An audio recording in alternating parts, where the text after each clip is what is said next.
I really, really love baseball. You should probably know that about me by now, but baseball can be just so cruel.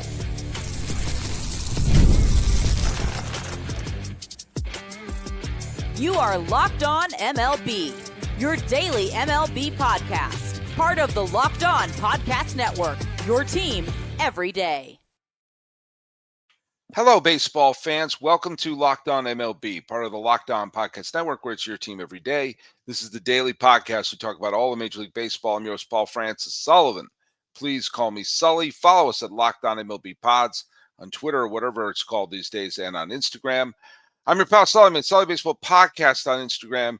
The best way to get a hold of me is by using the old hashtag that says Everyday Sully, and put your comments there, and I'll read some of them. I'm going to be doing a lot of apparently a lot of people reacted to the one that I did just the other day, where I basically apologized to Toronto fans about my not giving the team enough credit going in to the postseason, and some people accepted the apology, some people didn't. Some people are still mad at me, or maybe mad at America. I don't know. It seems to be too complicated these days. And one thing I do know is that today's episode is brought to you by FanDuel. Right now, new customers can bet just $5. If your bet wins, you get $300 of bonus bets. Use across the app. Download the app today. I hope some of you went to FanDuel at the beginning of the postseason when I predicted the Philadelphia Phillies would go on to win the World Series. And I hope you just dumped all your life savings into the Phillies losing. For the second straight year, I picked the Phillies to win the World Series going into the playoffs. And for the second straight year, they won one damn game. But okay, the first two games, I mean, the Dodgers won the first game. Basically, the Phillies were in control of that game until the Teoscar Hernandez home run put them behind the proverbial 8 ball. And then the second game of the series, that was the Blake Snell game, and that was a game where the first the first 6 innings, it was scoreless. And the Phillies scored 4. And remember, that's the game that Blake Trinan nearly blew. Then yesterday, the Phillies offense exploded, mainly against Clayton Kershaw, and then came today. Much like game one, it was no score going to the seventh. You had two games where the first 6 innings, neither team could get on the board, which means, by all accounts, both teams had very good pitching. And this was a wild back and forth, tense game where the pitchers and the relievers were doing a great job. And in the end, Los Angeles won. Or did they? Did the Dodgers win this game? Or did the Phillies lose this game? The Dodgers were in a situation where if they lost this game, they would have gone back to Philadelphia, and day after tomorrow, they would have faced the Phillies. And I don't know who the starting pitchers would be. The Phillies used starting pitchers out of the bullpen today. I don't know what's going to happen, neither do you. But, there may be some momentum going to Philadelphia's direction. Now, Schwarber got a double, but they didn't get anything from Harper. They didn't get anything from Turner. Bohm got on base 3 times. Okay, he had a good game. But they got the Castellano drove in the run in the 7th, which yesterday the floodgates opened, and today they got 1 run. But the Dodgers got 2 runs. Or did they? They, with 2 outs in the 7th. Now, look, some people are going to question why bring in Duran in the 7th inning. Well, that may have been the season right there. And so you have to manage differently when the season's on the line. When the season was on the line for the Red Sox in 2004, Terry Francona brought Keith Foulke in the 7th inning of a game against the Yankees because he had to shut things down. Now, walking Ohtani, who had a bad series, I didn't think that was the end of the world because if he's having a bad series, he may turn things around and get a hold of one. Not that Betts, Teoscar Hernandez, and Freddie Freeman are a walk in the park. Oh, did I say walk? They walked Mookie Betts. They got run number one on a bases-loaded walk by Mookie Betts. So the first run they got was gifted. Now, yes, Betts had to take the pitches, but there you go. And the second one was Andy Pages with 2 outs in the bottom of the 11th inning. Luzardo had already come in, and he was, he pitched an inning 2/3 out of the bullpen, and Orion Keckering came in to get an out. He wound up getting a walk, bases loaded, and then Andy Pages. Here's the deal. I wound up calling my friend Jessica, who's a big Dodger fan after that. And she said she was so nervous because Pages hasn't done anything, but he came through. And I said, did he? Did he come through? And she said, actually, yeah. With 2 outs, he hit a comebacker to the mound. And Orion Keckering, who has a phenomenal name, Orion Keckering, who has been an effective relief pitcher for the Philadelphia Phillies. Now, he did not have a good year this year. He didn't have a good time of it this year. But, it was a situation where he got what they need to do, the comebacker to the mound. And Kerkering, who, again, I mean, he had a good year. I mean, maybe I'm being a little harsh. He had a decent year as a middle reliever for Philadelphia. Maybe I'm being a little harsh. He was better the year before, but he was fine. But here's the deal: the fact that he's been a pretty good reliever for the last couple of years isn't going to amount to anything, because Orion Keckering panicked. And the entire year for the Philadelphia Phillies, the entire season where the Philadelphia Phillies had a wonderful season. There's no getting around the fact that they had a wonderful season. They won 96 games. They won the division. They had a phenomenal regular season.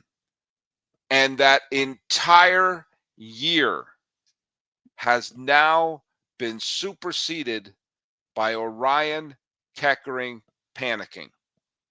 And that is not fair. That is cruel. That seems unjust. And I know, and you know, that that's true. What is anyone going to remember about this season?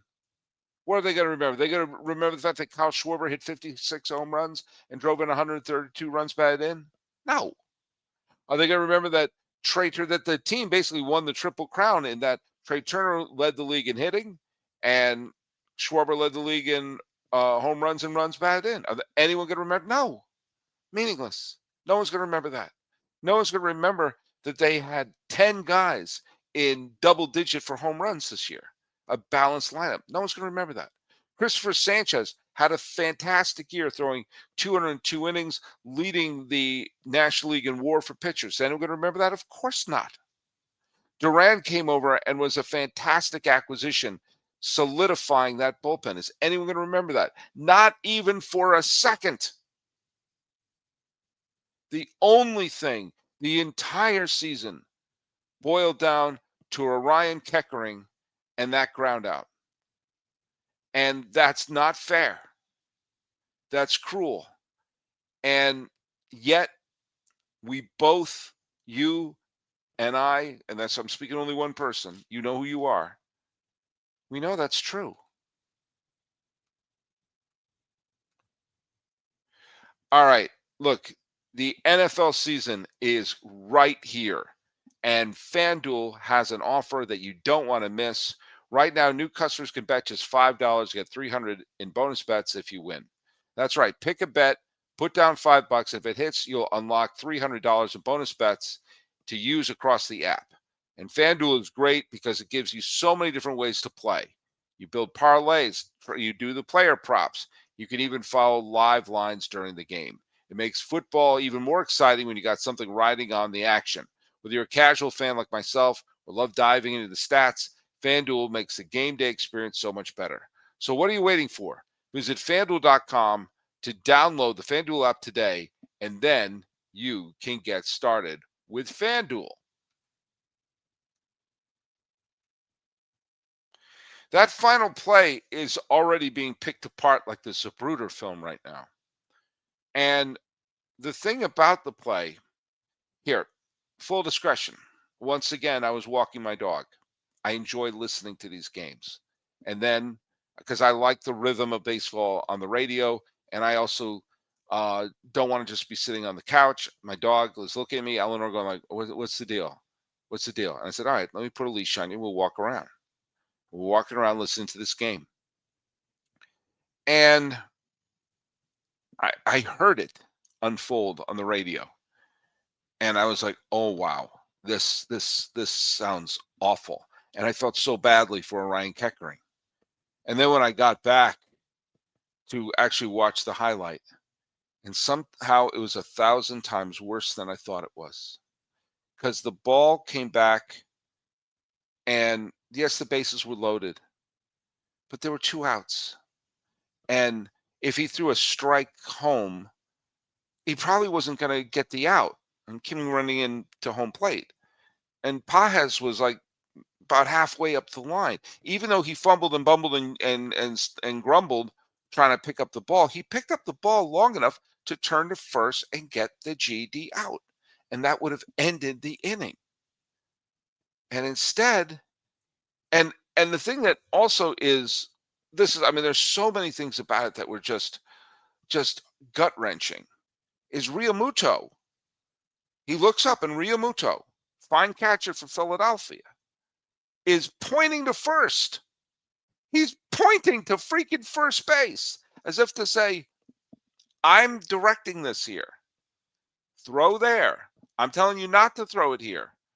And he hucks it home, goes wide. And he had that expression, that collapsed expression that as a native New Englander who grew up rooting for the Red Sox, I remembered Calvin Schiraldi having a similar expression. Not in the World Series. He lost game 6 and 7 of the World Series. Not then. But in a game against the California Angels in the playoffs, he was 1 strike away from saving game 4 and making the series 2-2. And he wound up hitting, I think it was Bobby Grich with the bases loaded, and that brought in the tying run. And then when the game ended, he just collapsed in the dugout. I felt badly for him. I did.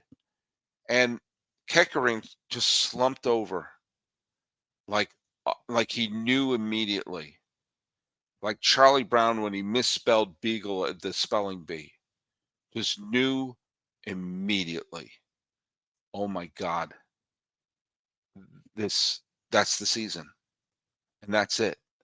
If the Dodgers clinched the series with a walk-off home run by Ohtani or Betts or Freeman or Teoscar Hernandez, you know what? Yeah, what are you going to do? If Kike Hernandez, who has such a great resume in the postseason, wound up getting a clutch hit, I'm sure Phillies fans would have been slumped over, but it wouldn't be the Keckering play. I remember when Colton Wong got picked off to end a World Series game between the Red Sox and the St. Louis Cardinals with 2 outs in the 9th. And he had this expression on his face like, I messed up. I messed up. It's so cruel because that's what everyone's going to remember. And it's not fair. It's not fair. Well, but it's over. My pick to win the World Series is now officially gone. And now the LA Dodgers, who were a wild card series team, they won the division, but they didn't get the bye and could very well have home field advantage in the National League Championship Series. They didn't they didn't in the division series, but they may, because for reasons I don't quite 100% understand, the Milwaukee Brewers have gone AWOL. Now, the Cubs won the game yesterday, but they scored all their runs in the first, and and the Brewers made it a one-run game, and the Cubs held on. And I thought to myself, do you know what? I think this is just the Cubs hanging on, not getting swept. And all of a sudden, the Cubs jumped ahead to a 3-0 lead. Now, I don't understand why Peralta started today. Why are they starting him on relatively short rest when they could have him for a do-or-die Game 5? Boyd pitched shutout ball into the fifth, but was lifted because he was walking too many batters, and Palencia got his third victory out of the bullpen. Happ got the home run. Tucker also home run. Bush got his fourth home run of the postseason. Bush is really showing it. And Horner got 3 hits. And the Cubs played the kind of ball that I thought the Brewers normally would play. That they got a big rally, then kept it going. And the Brewers, when Durbin made the error, the third baseman Durbin, that caused an unearned run, which is not the way the Brewers play. They usually have airtight defense. So right now, the Cubbies, who look dead in the water after 2 games in Milwaukee. Remember when I said there are a lot of teams that fall down 0-2 that turn things around and like completely change the whole complexion of the series? Well, the Cubs are 1 win away from doing that. And I acted very disrespectful to the Cubbies. I didn't really see they had much of a chance.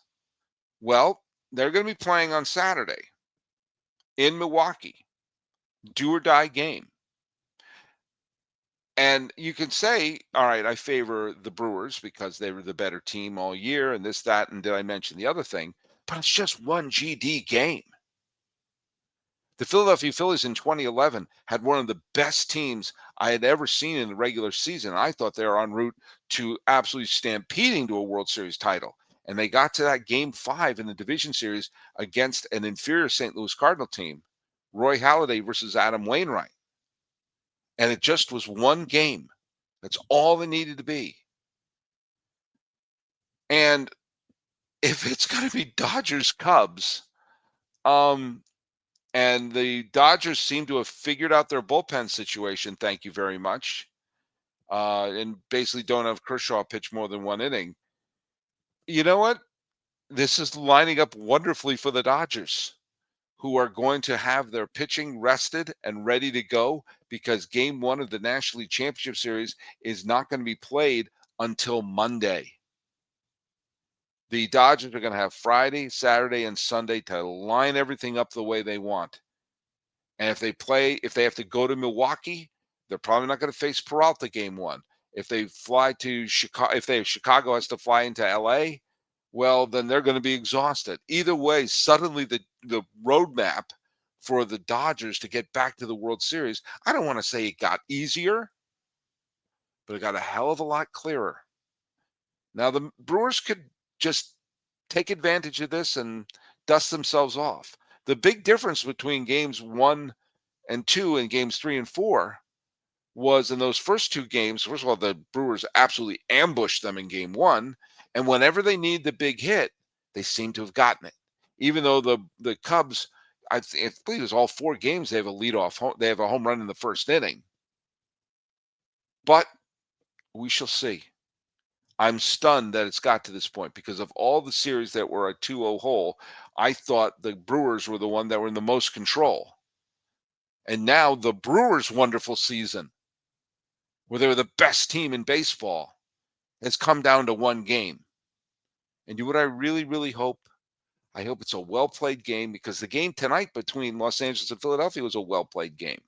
I hope it's a tight game where the pitchers are great, like the Philadelphia-Los Angeles game was. And I hope it isn't remembered for one person's mistake.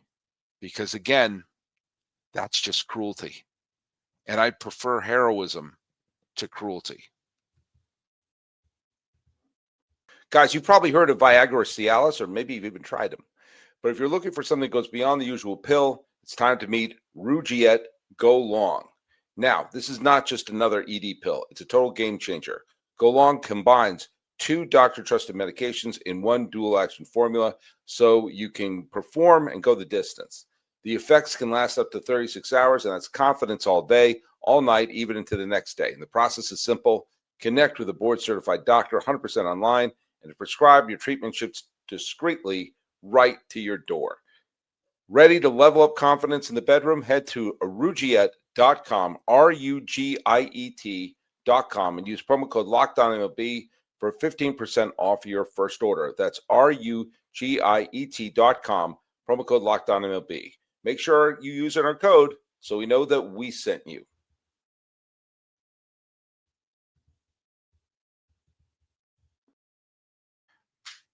Excuse me, I need to take my Rugiet. Very sad news today in baseball and for me personally. The death of former Boston Red Sox star Mike Greenwell. Mike Greenwell is one of those players that I have a strong spot in my heart for, in that he was a popular player. He was a player that I really loved rooting for, and that he wasn't a superstar, although he had one really terrific season, two-time All-Star. And he's the type of player that will be loved by a fan base by those who saw him. And as a generation goes past who have no memory of him, he'll just be another obscure name. And he is worth a salute. Mike Greenwell was a member of that 1986 Boston Red Sox team. Now, he rode the bench. He played 31 games basically as a backup outfielder pinch hitter. And he was brought in as the key first pinch hitter off the bench when they were in the National League games and the road games at Shea Stadium. A lot of people were wondering why it wasn't Don Baylor. Instead, it was Mike Greenwell. But Greenwell was a tremendous hitter. And at that time, the Red Sox were a factory of really good hitters coming up through their farm system. And he batted, he had a handful of games in 85, played 31 games in 86. And then in 87, he got to start. And he had a phenomenal full rookie season where he hit 19 home runs. He had an OPS of 956. We didn't know that at the time. We took a look at batting average back then. He batted 328 with some pop. And the emergence of Mike Greenwell allowed Jim Rice, who was starting to show his age in 1987 after a phenomenal 86, to move from left field to the designated hitter role. By the time 1988 came around, he was an all-star. He was an MVP candidate. And Greenwell became very, very vocal over the years when it became clear that Canseco, who won the MVP with his 40-40 season, that Greenwell should be the MVP because he wasn't using roids. Well, as it was, he helped power the Red Sox to the Morgan Magic title, the AL East title in 1988. Drove in 119 runs, stole 16 bases, hit 22 home runs, batted 325, had an OPS of 946. And as a 24-year-old MVP candidate in left field, Red Sox fans like me started salivating at the potential. And what I mean by that was, from 1939 until 1960, minus the years in the war, left field was patrolled by Ted Williams, greatest Red Sox player of all time, and defined the left field for the Boston Red Sox. When he retired after the 1960 season, Carl Yastrzemski took over. And Yastrzemski became, and still is, one of the most beloved figures in Red Sox history, winning the Triple Crown in 1967, becoming the first American leaguer with 3,000 hits and 400 home runs. And he took over the mantle from Ted Williams in the 1960s. In 1967, when they won the pennant, I argue that is the beginning of Red Sox Nation as we know it now. And it saved Fenway Park and may have saved the Red Sox in Boston altogether. And Yastrzemski was beloved.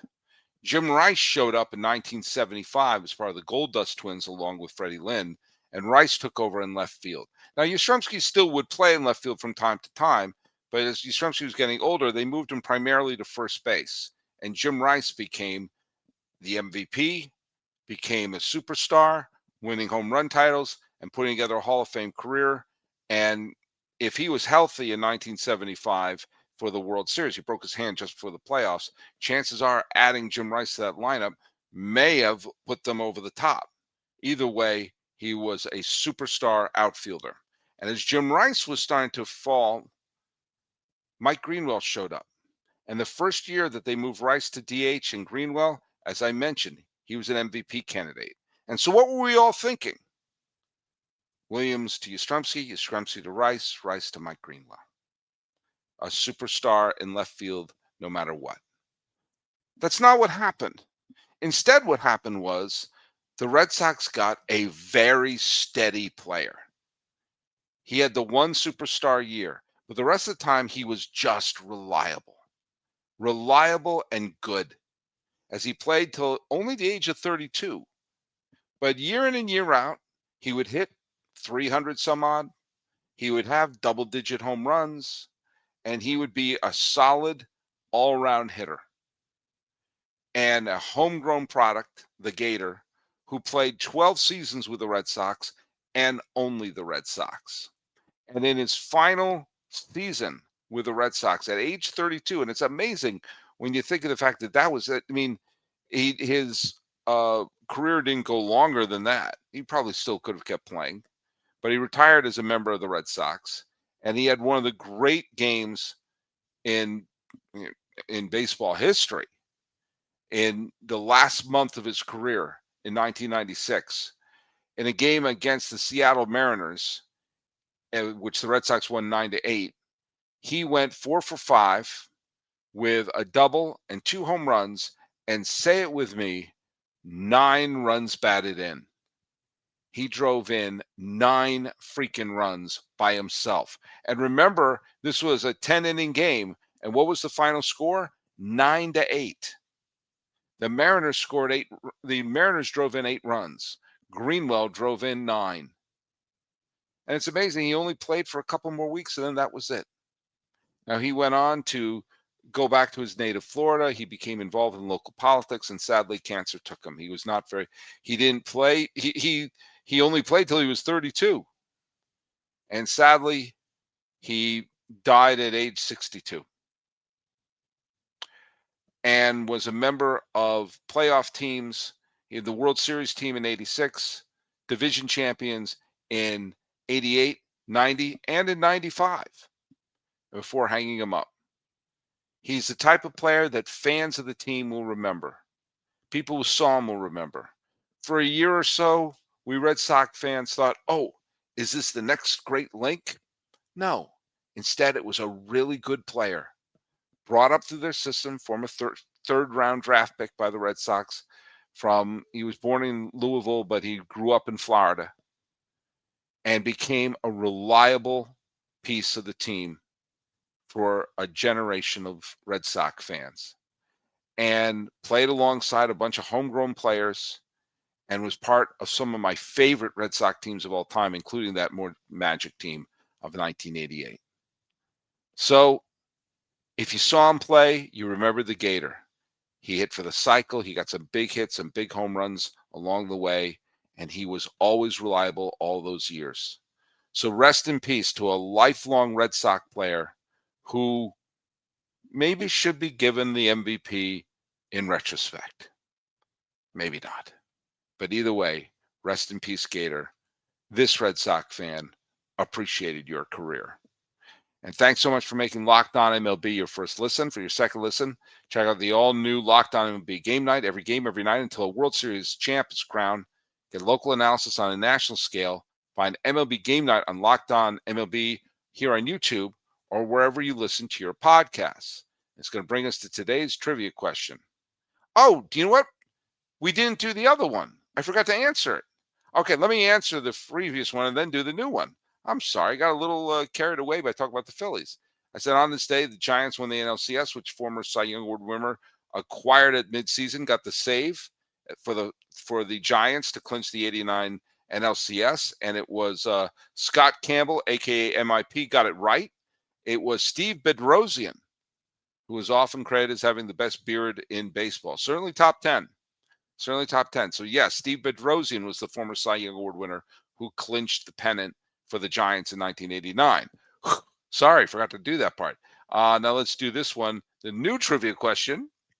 Who is the only New York Yankee to ever hit, there's a typo in there. Who's the only New York Yankee to ever hit an inside the park home run in the World Series?